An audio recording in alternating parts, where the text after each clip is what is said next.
Good morning everyone. सभी को voice clear आ रही है बेटा? Yes, sir. Good morning.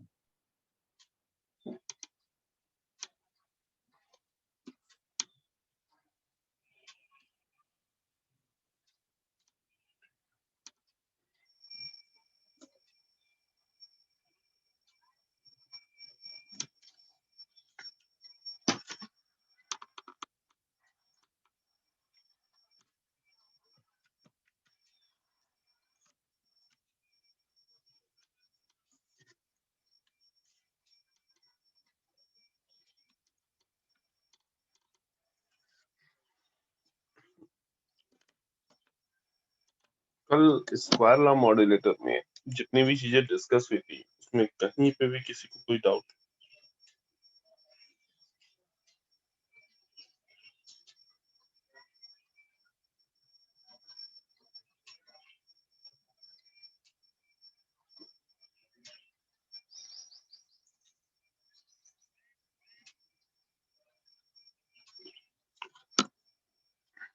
ठीक है ना। तो कल हम लोगों ने यहाँ तक तो डिस्कस कर लिया था कि हाँ भाई ये आउटपुट वोल्टेज जनरेट होगा। साथ में हमने बैंड पास फिल्टर की प्रॉपर्टीज देखी थी कि भाई जो बैंड पास फिल्टर हम यहाँ पे ले रहे हैं उसकी सेंटर फ्रीक्वेंसी fc है और बैंडविड्थ 2f है। ठीक। और उसके रिस्पेक्ट में अगर हम ट्रांसफर फंक्शन की बात कर रहे थे तो उसका ट्रांसफर फंक्शन कुछ इस तरह से बनता है। पॉजिटिव साइड पे fc plus fm and this is fc minus fm and at the center this is fc। ठीक।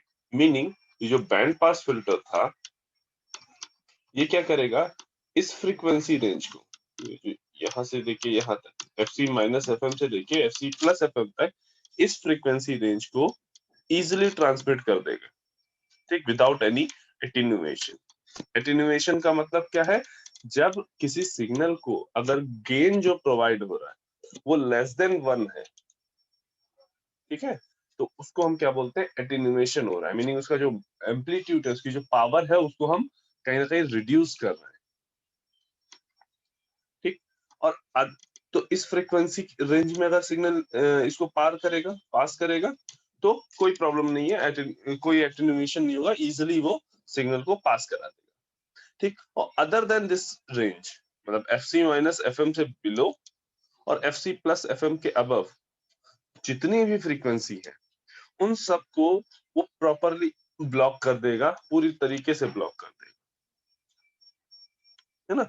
कोई भी इसके अलावा वाली फ्रीक्वेंसी जो होगी, इसके अदर देन जो फ्रीक्वेंसीज होंगी, कोई भी इस बैंड पास फिल्टर से पास नहीं करेगी। तो अब हमें क्या चेक करना था कि भाई ये जो डिफरेंट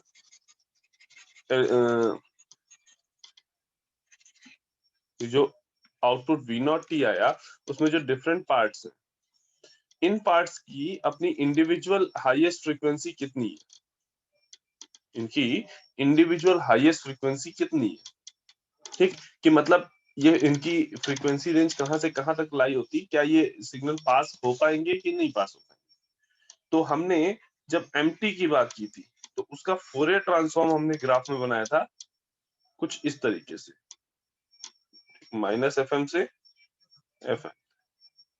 ठीक है, हम अभी तक नेगेटिव फ्रीक्वेंसीज की बात नहीं कर रहे हैं। अगर हम यहाँ पर भी नेगेटिव फ्रीक्वेंसीज की बात करते तो इसी की जस्ट रिप्लिका इधर बनी होती, ये माइनस एफ सी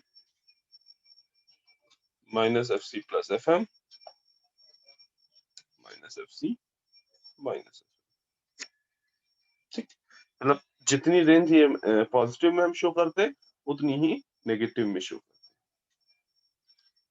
जब हम बैंड पास फिल्टर का ट्रांसफर फंक्शन बनाते हैं। ठीक, हम क्योंकि सारी बातें पॉजिटिव फ्रीक्वेंसीज में करते हैं तो हम केवल इसी साइड को हम देख रहे हैं। ठीक, तो अब अगर हम मैसेज सिग्नल की पॉजिटिव फ्रीक्वेंसी देखें तो 0 से लेके एफएम के बीच में, तो मैक्सिमम फ्रीक्वेंसी क्या है, एफएम है, जो कि अगर देखें तो भाई ये एफसी माइनस एफएम से बहुत छोटी है, यहाँ कहीं पे लाई हो रही है। अब जब यहाँ कहीं पे लाई हो रही होगी दैट मीन्स क्लियर है कि भाई अब जो बैंड पास फिल्टर है वो इस पार्ट को ब्लॉक कर देगा। फिर अब आते हैं इस पे AC cos ओमेगा CT पे। तो AC cos ओमेगा CT की मैक्सिमम फ्रीक्वेंसी हमने देखो cos ओमेगा CT का फोरियर ट्रांसफॉर्म देखा था, कुछ इस तरह का बना था, दो impulse signal minus omega C at omega C या FC माइनस FC पे या पॉजिटिव FC। ठीक है, FC जब लिख रहे हैं दैट मीन्स जो हम स्केल ले रहे हैं वो हर्ट्ज में ले रहे हैं फ्रीक्वेंसी स्केल, और जब ओमेगा C लिख रहे हैं दैट मीन्स हम जो स्केल ले रहे हैं वो रेडियन में ले रहे हैं। ठीक है, इस चीज से कंफ्यूज मत होना कि कभी ओमेगा C आ रहा है कभी FC आ रहा है। ठीक है, दोनों ही फ्रीक्वेंसी की यूनिट्स हैं, दोनों ही सेम तरह से काम करते हैं। नाउ तो इसकी जो मैक्सिमम फ्रीक्वेंसी हो गई वो कितनी हो गई FC, और हमें पता है क्लियरली दिख रहा है कि ये बैंड पास फिल्टर इस FC फ्रीक्वेंसी वाले सिग्नल को इजीली पास कर देगा, दैट मींस ये सिग्नल पास होगा। ठीक, अब दूसरी बात जो याद रखनी है, अगर कोई सिग्नल तुम्हारे पास XT सिग्नल है जिसकी highest frequency let's say FS है, ठीक है, एक कोई सिग्नल है XT जिसकी हाईएस्ट फ्रीक्वेंसी FS है, तो जो सिग्नल का स्क्वायर होगा, इस सिग्नल का जो स्क्वायर होगा उसकी हाईएस्ट फ्रीक्वेंसी 2FS होगी। ठीक, सिग्नल की हाईएस्ट फ्रीक्वेंसी अगर FS है तो सिग्नल के स्क्वायर की हाईएस्ट फ्रीक्वेंसी कितनी होगी 2FS।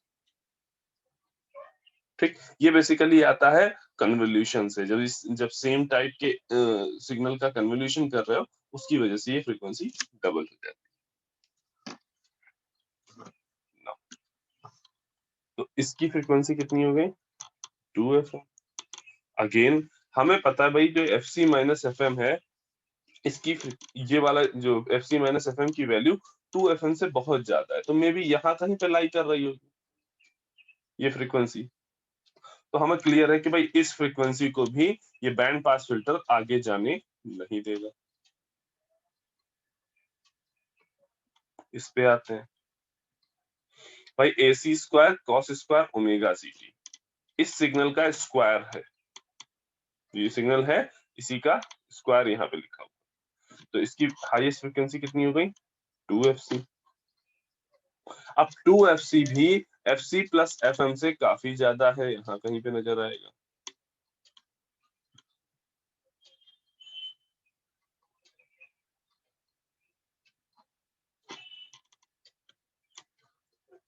यहाँ कहीं पे नजर आएगा, तो इसको भी पास नहीं होने देगी बैंड पास फिल्टर। अब आते हैं इस वाले पे, ये क्या है AC MT cos omega CT। हमने MT cos ओमेगा CT का फोरियर ट्रांसफॉर्म देखा है, MT cos ओमेगा CT का फोरियर ट्रांसफॉर्म हमने देखा है कैसे वो शिफ्टेड वर्जन बनता है कुछ इस तरह से, FC plus FM FC minus FM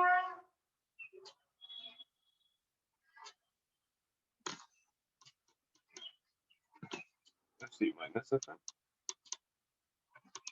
and at the center FC minus FC minus FC minus FM, sorry minus FC plus FM minus FC minus, that means इसकी हाईएस्ट फ्रीक्वेंसी कितनी है FC plus FM और lowest frequency कितनी है FC minus FM।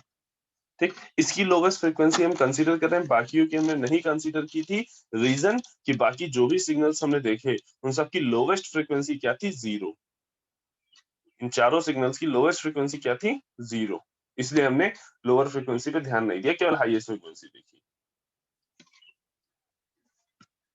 ठीक, अब ये वाला सिग्नल इसी रेंज में लाई करता है FC माइनस FM से FC प्लस FM के बीच में, माइनस FM से लेके FC प्लस FM के बीच में, तो ये भी सिग्नल इजीली पास हो जाएगा। ना अब अगर हम बैंड पास सिग्नल का आउटपुट देखें, बैंड पास फिल्टर जो है उसका आउटपुट जो देखें अगर हम,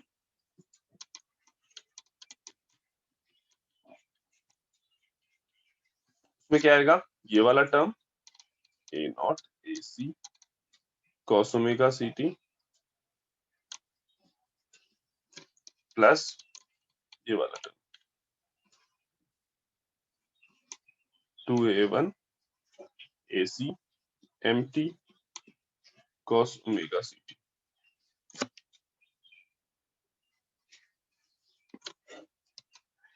इसको थोड़ा सा चेंज कर लें, ac को बाहर ले लो, ठीक, 1 plus 2a1 upon A not को भी बाहर ले लिया क्योंकि, ठीक है, ac और ए नॉट को इधर बाहर ले लिया और cos ओमेगा सी टी को इस साइड दूसरी साइड बाहर ले लेंगे, ठीक। जस्ट किए तुम्हारा फंक्शन जो है वो तुम्हारा जैसे तुमने एम्पलीट्यूड मॉड्यूलेटेड सिग्नल दिया देखा है उसी के फॉर्म में आ जाए।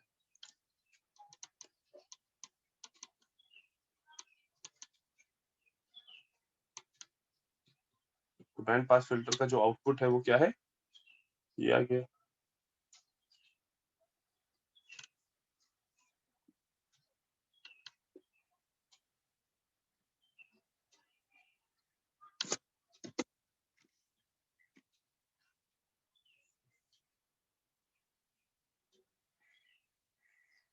यहाँ तक की बात समझ में, यहाँ तक किसी को कोई doubt?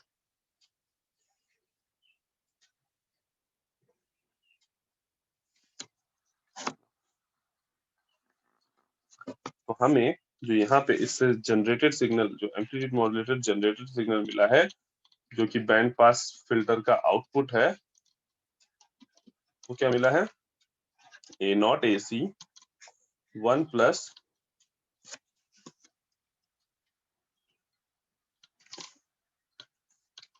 2a1 upon A naught M T cos omega C T.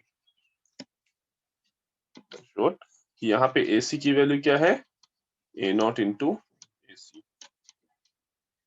अगर जनरल जो हमारे पास जनरलाइज एम्पलीट्यूड मॉड्यूलेटेड सिग्नल की फॉर्म है उससे अगर हम कंपेयर करेंगे तो A dash C is equal to क्या है, A naught A C and के ए की वैल्यू क्या है, 2a1 अपॉन, ठीक। जनरल सिग्नल हमें पता है कैसे होता है, M T is equal to क्या हो गया, A C 1 plus K M T cos omega C T. ये तुम्हारा जनरलाइज सिग्नल है और इस जनरलाइज सिग्नल का एसी यहाँ पे क्या है, ए नॉट इंटू ए सी के बराबर। के की वैल्यू कितनी है, 2a1 upon A not.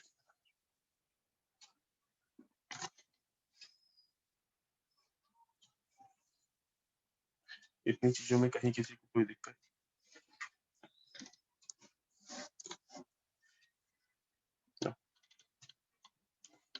Next is switching modulator.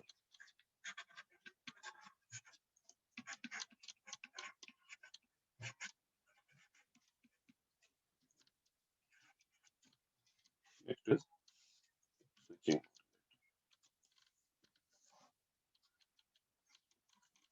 First of all हम इसका ब्लॉक डायग्राम देखते हैं। अच्छी चीज ये है कि दोनों के ब्लॉक डायग्राम में काफी हद तक सिमिलरिटी,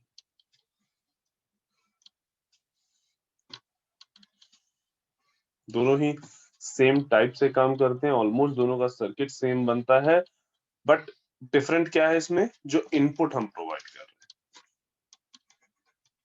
ठीक है। कुछ इनपुट्स के लिए स्विचिंग मॉड्यूलेटर अच्छा मॉड्यूलेटर है और कुछ मैसेज सिग्नल के लिए तुम्हारा जो स्क्वायर लॉ मॉड्यूलेटर देखा वो तुम्हारा अच्छा modulator.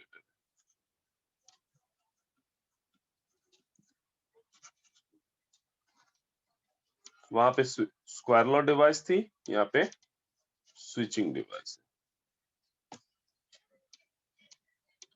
and then there is band pass।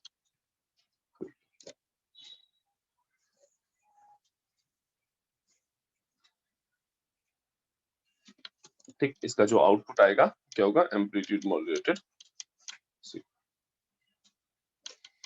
अब एक पॉइंट समझना, देखो यहाँ पे जो स्विचिंग डिवाइस है उसकी जगह पे भी हम डायोड को यूज कर सकते हैं। स्विचिंग डिवाइस जो है उसको भी हम, उसमें भी हम यहाँ पे एज अ केवल डायोड को ही यहाँ पे स्विचिंग डिवाइस की तरह यूज कर सकते हैं। ठीक, अब देखो समस्या आई कि भाई यहाँ पे अगर ध्यान से देखा जाए तो भाई दोनों सर्किट में चेंज यही था कि एक में स्क्वायर लॉ डिवाइस यूज की जाती थी, एक में स्विचिंग डिवाइस यूज की जा रही थी। बाकी ब्लॉक डायग्राम में ऑलमोस्ट सिमिलर है, कोई चेंजेस नहीं है। ठीक, और साथ में हमने दोनों जगह बता दिया कि स्क्वायर लॉ डिवाइस है तो भी डायोड यूज कर सकते हो, स्विचिंग डिवाइस है तो भी डायोड यूज कर सकते हो। ठीक, तो दोनों जगहों में चेंजेस क्या आ रहा है, सर्किट ऑलमोस्ट सिमिलर है, बट अब बात करते हैं यहाँ पे डायोड की प्रॉपर्टी की। ठीक है, यहाँ पे डायोड की प्रॉपर्टीज हैं जो दोनों सर्किट्स को अलग अलग करती है। ठीक है, एक अलग ये भी हो सकता है कि हालांकि मे बी पॉसिबल कि यहाँ पे स्विचिंग डिवाइस कोई और यूज की जा रही है। ठीक है, वहां पे स्क्वायर लॉ मॉड्यूलेटर में हम लोग मॉसफेट यूज कर रहे हैं, यहाँ स्विचिंग डिवाइस में डायोड यूज कर रहे हैं, ये भी एक कंडीशन बनती है। लेकिन अभी हम बात कर रहे हैं कि हाँ हो सकता है दोनों जगहों पे डायोड ही हम यूज कर लिया। तो इन जनरल डायोड जो है स्मॉल वोल्टेजेस के लिए स्क्वायर लॉ डिवाइस की तरह काम कर सकता है। ठीक है, क्यों, क्योंकि जब हम लोगों ने ये वाली जो इक्वेशन पढ़ी थी, ठीक है, हमने डायोड के बारे में जब ये वाली इक्वेशन पढ़ी थी तो हमने बात की थी कि भाई आईडी और वीडी के बीच में ये रिलेशन होता है। टेलर सीरीज से अगर इसको एक्सपैंड करते हैं तो इसमें कई सारे टर्म्स आते हैं, स्क्वायर का भी आएगा, क्यूब का भी आएगा और उससे हायर ऑर्डर के भी आएंगे। लेकिन अगर वीआई यानी इनपुट जो आ रहा है, इनपुट जो दिया जा रहा है डायोड को, वो अगर काफी स्मॉल है, अप्रोक्स डायोड के कट ऑफ वोल्टेज के आसपास का है, तो हायर ऑर्डर के टर्म नेग्लिजिबल होते हैं, उनकी वैल्यू नेग्लिजिबल होती है और डायोड तुम्हारा स्क्वायर लॉ डिवाइस की तरह काम करता है।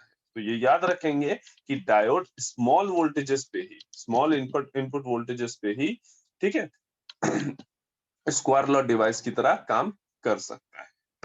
ठीक, अगर हाई वोल्टेज होगा तो वो स्क्वायर लॉ डिवाइस की तरह काम नहीं करेगा, वो स्विचिंग डिवाइस की तरह। ठीक, ये बेसिक डिफरेंस है दोनों में स्विचिंग मॉड्यूलेटर और स्क्वायर लॉ मॉड्यूलेटर। नाउ अब सिंपली हमने यहाँ से एमटी दिया हुआ है, यानी मैसेज सिग्नल दिया हुआ है, और यहाँ पे हमने AC cos omega C T दिया। ठीक, तो इधर जो वीआईटी आएगा वो क्या हो गया, MT plus AC cos omega C T, and switching device का जो आउटपुट आएगा वी नॉट टी, इसको हम लिख रहे हैं VIT multiply by S T. अभी एक मिनट में डिस्कस करते हैं कि ये एस टी क्या है। ठीक, और देन जब ये बैंड पास फिल्टर से पास होगा, जैसे अभी हम लोगों ने सबकी फ्रीक्वेंसीज, हाईएस्ट फ्रीक्वेंसी चेक की, वैसे ही हमें अगेन हाईएस्ट फ्रीक्वेंसीज चेक करनी होगी और देन हम बताएंगे कौन कौन बैंड पास फिल्टर से पास हो सकता है और कौन नहीं पास हो सकता है। नाउ अब पहले बात करते हैं कि भाई ये एसटी क्या है। देखो इन जनरल जो स्विचिंग डिवाइस है उसका काम क्या है, कुछ पर्टिकुलर टाइम के लिए ऑन रहना, फिर ऑफ हो जाना, फिर ऑन होना, फिर ऑफ हो जाना, फिर ऑन होना, फिर ऑफ हो जाना। ठीक, तो एक तरह से हम ये भी कह सकते हैं कि वी नॉट टी कुछ इस तरह से आ रहा है कि V naught T is equal to V I T होगा जब स्विच ऑन है, और V naught T is equal to 0 होगा जब स्विच ऑफ है।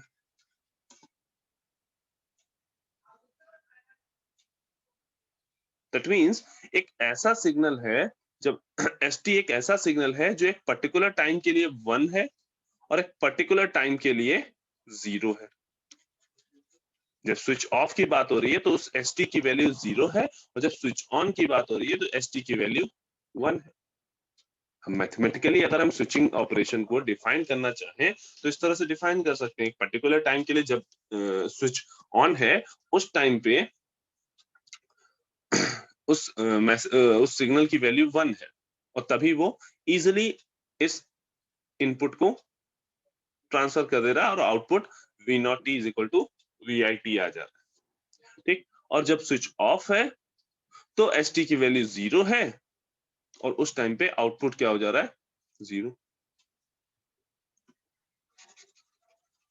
ठीक, अब क्योंकि ये काम ऐसा नहीं है कि कुछ एक बार स्विच ऑन हुआ एक बार स्विच ऑफ हुआ, नहीं, जैसे जैसे ये जो इनपुट है यहाँ पे, ये जो इनपुट आ रहा है VIT, ठीक, अब VIT हमें दिख रहा है कि ये MT plus AC cos omega CT है। ठीक, एक ऑसिलेटिंग पीरियोडिक सिग्नल है, राइट। तो जब इसका पॉजिटिव पीक आएगा तब डायोड ऑन होगा, जब नेगेटिव पीक आएगा तो डायोड ऑफ हो जाएगा, फिर पॉजिटिव पीक आएगा डायोड ऑन, फिर नेगेटिव पीक आया डायोड ऑफ, डायोड फिर पॉजिटिव पीक आया डायोड ऑन, फिर डायोड ऑफ। तो इस तरह से ऑन ऑफ ऐसे ही स्विचिंग डिवाइस चलता रहेगा काम। ठीक, दैट मींस इस मैसेज सिग्नल को, इस जो हमने ये एक सिग्नल ST डिफाइन किया है, अगर इसको हमें डिफाइन करना हो तो ये कुछ ऐसा है कि ये एक टाइम 1 होता है फिर 0 होता है, फिर 1 होता है फिर 0 होता है, फिर 1 होता है फिर 0 होता है, फिर 1 होता है फिर 0 होता है, कुछ ऐसा सिग्नल है ये। और इस 1-0 के बीच में जो टाइम डिफरेंस है वो कौन डिफाइन करेगा, ये ओमेगा सी फ्रीक्वेंसी, क्योंकि कितनी देर तक पॉजिटिव पीक रहेगा और कितनी देर तक नेगेटिव पीक रहेगा ये डिपेंड करता है इस ओमेगा सी पर। ठीक है, क्योंकि ओमेगा सी ही इज इक्वल टू तो होता है 2π/t और हमें पता है पॉजिटिव पीक 0 से T/2 तक रहता है और T/2 से T तक पॉजिटिव नेगेटिव पीक रहता है। दैट मींस अगर हम इस ST सिग्नल को बनाना चाहें तो हमें ये तो पता चल गया कि ये ST सिग्नल एक पीरियोडिक सिग्नल होने वाला है जो 0 1 0 1 0 1 में ऐसे ऑसिलेट हो रहा है।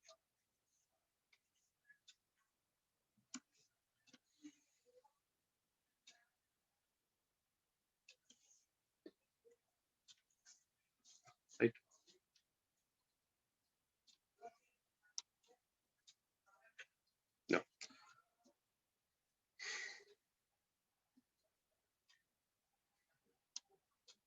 लेट्स से इस टाइम पीरियड के लिए ऑन है, फिर यहां से यहां तक के लिए ऑफ है, अगेन ऑन हुआ एंड सो ऑन ऐसे इंफिनिटी तक। इसी तरह से इधर भी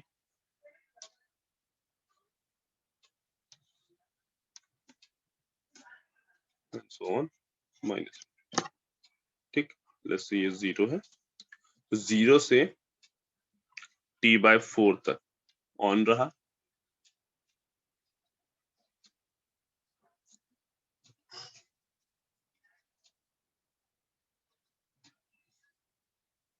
ठीक है। इस सिग्नल को बस थोड़ा सा इस तरह से बनाने का रीजन इतना है कि हम आगे चल के तुम्हें इवन सिमेट्री यहाँ पे दिखा सके, अदरवाइज इसको इधर शिफ्ट करके यहाँ ऑन फिर ऑफ फिर ऑन फिर ऑन बनाते तो भी कोई दिक्कत नहीं थी।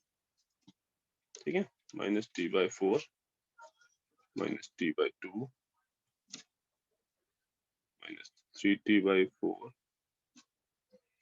here T minus. तो हमें क्या दिख रहा है, -T/4 से T/4 का वो टाइम है जिस समय पॉजिटिव हाफ साइकिल होगा इस VIT का, इसलिए तुम्हारा डायोड ऑन है। फिर अगेन इस वाले पार्ट में आते हैं, यानी T/4 से 3T/4 तक डायोड ऑफ है। ठीक, फिर अगेन ऑन है, मतलब टोटल टाइम पीरियड अगर इसका T है, कैपिटल T, तो T/2 टाइम के लिए ऑन रह रहा है एंड T/2 टाइम के लिए ऑफ रह रहा है।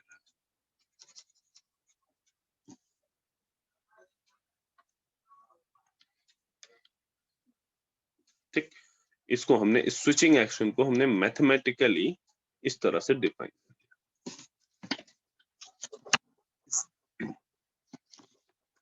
इसमें किसी को कहीं कोई दिक्कत, कोई डाउट?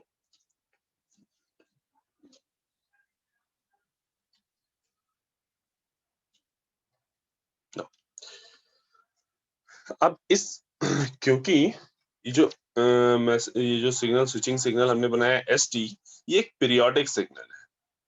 हमें पता है पीरियोडिक सिग्नल को अगर चाहें तो फोरियर सीरीज से भी रिप्रेजेंट कर सकते हैं। ठीक, तो S T is equal to क्या हो जाएगा, A naught plus summation N is equal to 1 to infinity A N cos N omega naught T, sorry यहाँ पे ओमेगा नॉट नहीं ओमेगा सी होगा। ठीक, रीजन कि इस सिग्नल की फ्रीक्वेंसी यहाँ पे जो इनपुट आ रहा है इस पे डिपेंड कर रही है, कितनी देर ऑन रहेगा कितनी देर ऑफ रहेगा, ये बात इसी पे तो डिपेंड कर रही है। और ये बात एग्जैक्टली इस सिग्नल की का पीक कितनी देर रहेगा, ये बात ओमेगा सी पे डिपेंड, मीनिंग इस एसटी सिग्नल का जो टाइम पीरियड है वो इस ओमेगा सी पे डिपेंडेंट है, राइट। दैट इज वाई यहाँ पे हमने ओमेगा सी लिया फ्रीक्वेंसी की जगह, plus P N sine N omega C. ठीक, अब हमें क्या फाइंड आउट करना है, A naught A N and, ठीक है। अच्छा, उस पे जाने से पहले एक चीज देखो, ये सिग्नल तुम्हारा एक इवन सिग्नल है, एसटी जो है वो एक इवन सिग्नल है। First of all even signal की प्रॉपर्टी क्या है भाई, एक्सटी अगर कोई इवन सिग्नल है तो उसका रिवर्सल उसी के बराबर होगा।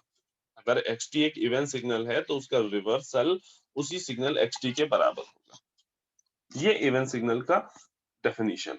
ये इवन सिग्नल वही सिग्नल हो सकता है जिसका रिवर्सल भी उसी के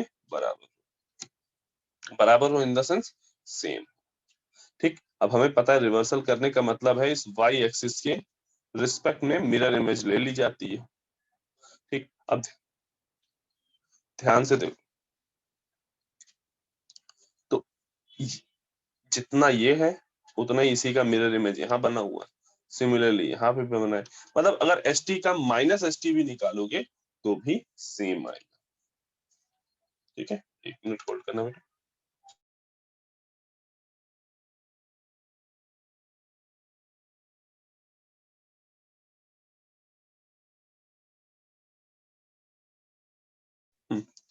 ठीक है, तो ये क्लियरली हमें समझ में आ रहा है कि भाई ये जो सिग्नल एस टी है ये यहाँ पे तुम्हारा कैसा है, इवन सिग्नल। और एक चीज याद रहे, ठीक, फोरियर सीरीज में अगर तुम्हारा सिग्नल इवन है,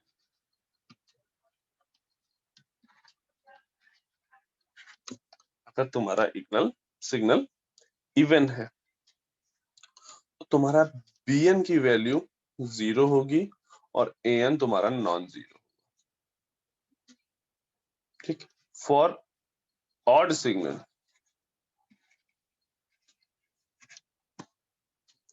bn नॉन जीरो होगा और an की वैल्यू 0।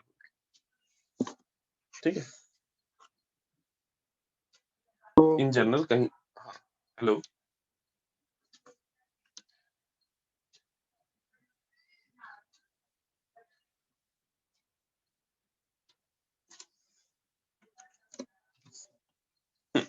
ठीक है। तो इस बात को ध्यान रखते हुए हम यहाँ पे क्लियरली ये देख सकते हैं कि भाई ये जो an है इसकी कुछ वैल्यू आएगी जबकि bn की वैल्यू 0। अच्छा, ए नॉट की वैल्यू हम कैसे निकालते हैं, 1/t minus t/2 F T D T. ठीक, तो पहले हम ए नॉट की थोड़ा सा वैल्यू देख लेते हैं। ग्राफ देखो तो -t/2 से t/2 के बीच में तुम इंटीग्रेट कर रहे हो, ठीक है, विद इन वन पीरियड। तो -t/2 से -t/4 तक 0 रहेगा सिग्नल की वैल्यू। ठीक, सिग्नल की वैल्यू 1 है केवल -t/4 से t/4 के बीच में, तो हम केवल वही ले लें और वो वैल्यू कितनी है, 1 के बराबर है। ये वैल्यू कितनी है, 1/t -t/4 to t/4 F T की वैल्यू हो गई 1 dt। इसको इंटीग्रेट करोगे तो ये आ जाएगा 1/2। सिमिलरली an फाइंड आउट करोगे वो क्या होता है 2/t minus t/2 t/2 ft cos n omega ct dt।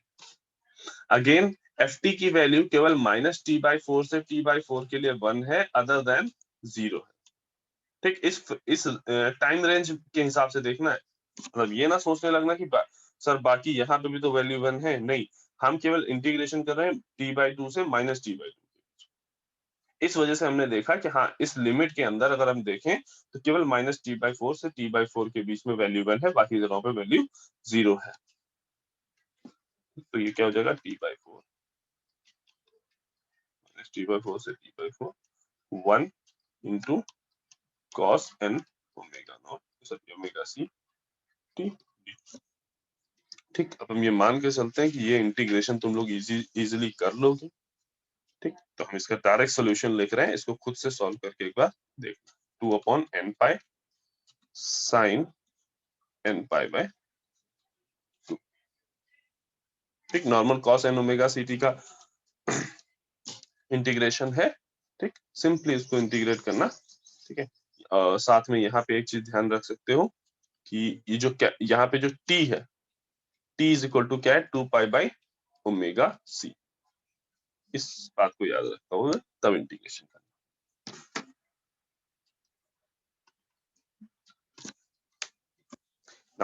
अब अगर हम फोरियर सीरीज के फॉर्म में एस टी की वैल्यू लिखें तो क्या हो जाएगा 1/2 plus summation n is equal to 1 to infinity 2/n pi sin n पाई/2 cos n omega c t।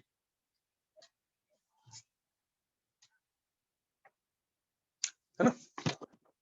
अब अगर हम v naught t find out करें तो v नॉट t हमने क्या डिफाइन किया है V I T multiply by S T. V I T multiply by S T. Here VIT is equal to MT plus AC cos omega C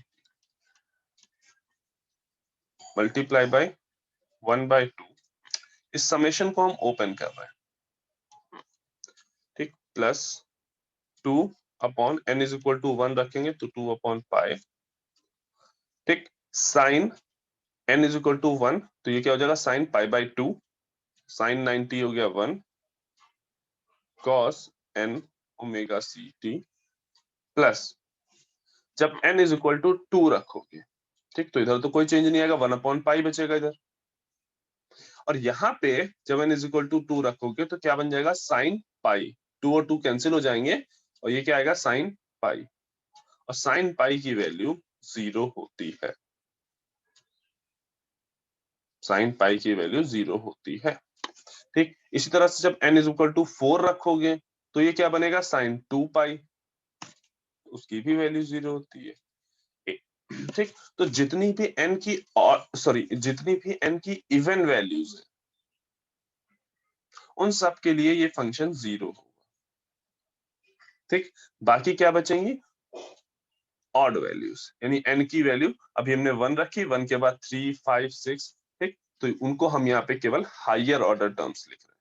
ठीक है, जो भी n इज इक्वल टू जब 3 रखोगे फिर 5 रखोगे फिर 7 रखोगे, वो जो टर्म्स होंगे उनको हम यहाँ पे हायर ऑर्डर टर्म्स लिख रहे हैं। रीजन उनको ना डिफाइन करने का कि हमें पता है अभी बैंड पास फिल्टर के पास जैसे ये लोग जाएंगे इस सारे के सारे क्या होंगे कैंसिल आउट ब्लॉक कर दिए जाएंगे बैंड पास फिल्टर से। क्यों? क्योंकि बैंड पास फिल्टर में मैक्सिमम जो फ्रीक्वेंसी है FC प्लस FM है और इन सब की फ्रीक्वेंसी क्या होगी 3FC 5FC 7FC, है ना। तो कोई मतलब नहीं इनको इनको लिखने का, ये सब तो ब्लॉक हो ही जाने। मल्टीप्लाई कर दिया तो क्या आ गया 1/2 MT